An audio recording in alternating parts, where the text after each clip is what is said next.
Le monde est-il de plus en plus islamophobe?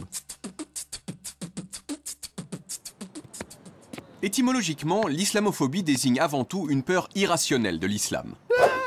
Mais aujourd'hui, lorsqu'on dit que quelqu'un est islamophobe, on veut dire le plus souvent qu'il est anti-musulman.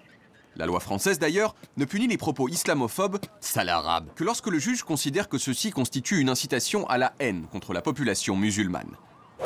Selon cette jurisprudence, les caricatures de Charlie Hebdo par exemple ne sont pas islamophobes, puisqu'elles se moquent de la religion musulmane et non des musulmans eux-mêmes. Lorsqu'on veut mesurer l'islamophobie, la méthode la plus utilisée consiste à compter les actes de violence envers les musulmans. Lynchage, meurtre, vandalisme sur des mosquées.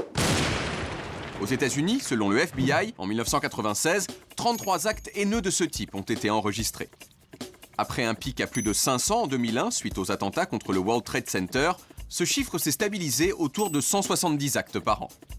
En France, 2 organismes comptent les actes islamophobes.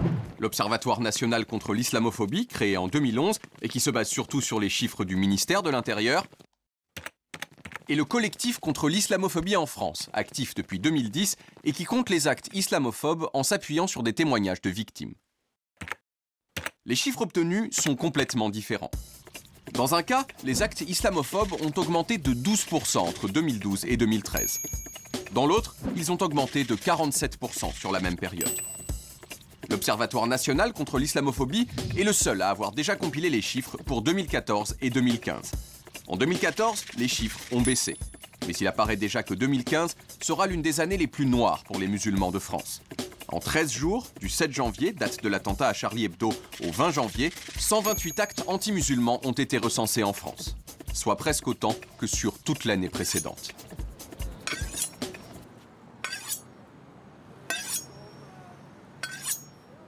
Mais quoi? Après, c'est un choix personnel. Enfin bon, si vous avez envie, cliquez dans le cadre prévu à cet effet.